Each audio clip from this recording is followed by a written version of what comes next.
positif yang menjadi salah satu tugas saya sebagai guru penggerak.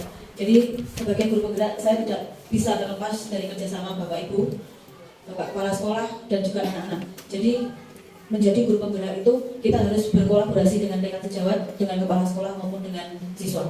Karena di tugas-tugas itu nanti saya pasti melibatkan Bapak Ibu guru, kemudian anak-anak dan juga Bapak Kepala Sekolah. Kemarin yang sudah saya lewatkan ada Bu Eni, kemudian ada Pak Widi, mungkin lain kali Bapak Ibu guru yang lain. Tergantung tugas yang akan saya hadapi. Dan begitu juga nanti untuk Bu Eni dan teman-teman yang ikut semoga bisa tersaring semua dan menjadi partner saya. Nanti apabila Bapak Ibu guru tersaring, saya siap membantu. Dan baiklah Bapak Ibu, saya mulai dengan diseminasi budaya positif.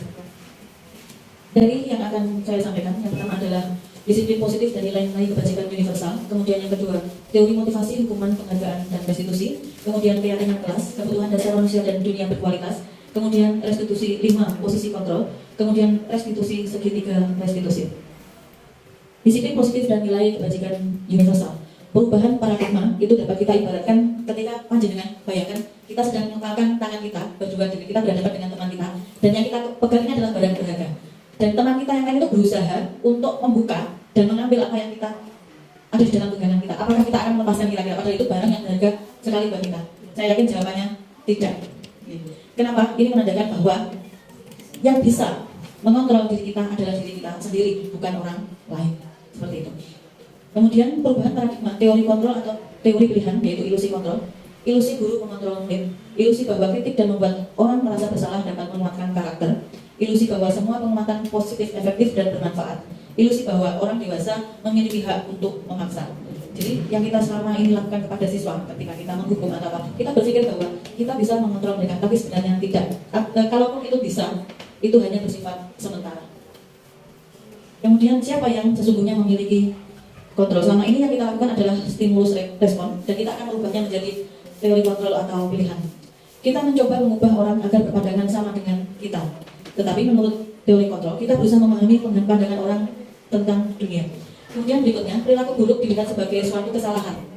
Bahwa menurut teori kontrol adalah semua perilaku itu memiliki tujuan. Orang lain bisa mengontrol saya. Sedangkan menurut teori kontrol, hanya Anda yang bisa mengontrol diri Anda sendiri. Saya bisa mengontrol orang lain, Anda tidak bisa mengontrol orang lain. Pemaksaan ada pada saat bujukan gagal. Pada teori kontrol, kolaborasi dan konsensus menciptakan pilihan-pilihan baru. Kemudian model berpikir menang kalah. Di teori kontrol, model berpikir menang-menang.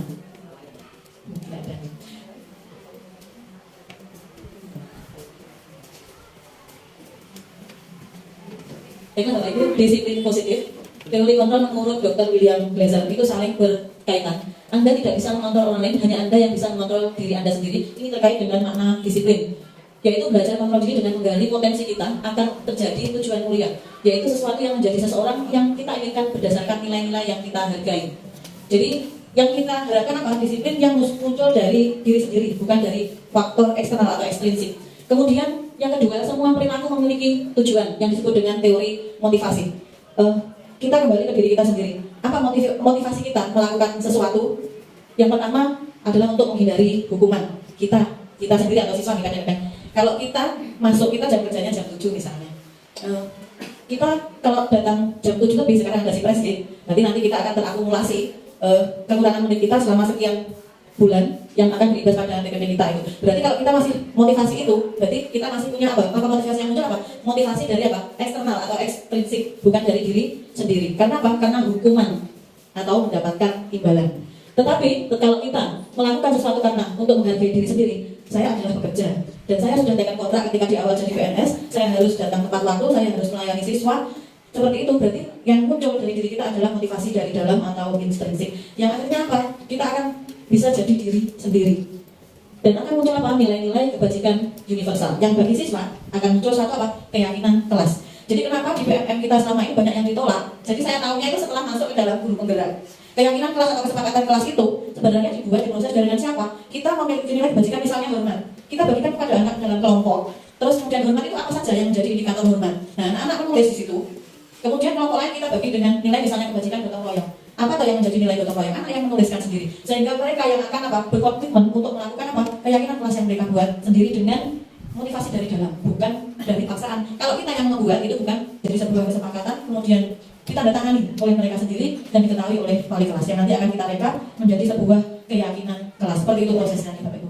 Kemudian berikutnya model berpikir menang-menang, kolaborasi, konsensus, menciptakan pilihan-pilihan baru, yaitu yang menjadi 5 posisi kontrol yang ada penghukum, pembuat rasa bersalah, teman, pemantau, dan manajer dengan menerapkan segitiga restitusi, yaitu menstabilkan identitas, validasi kebutuhan, dan menanyakan keyakinan.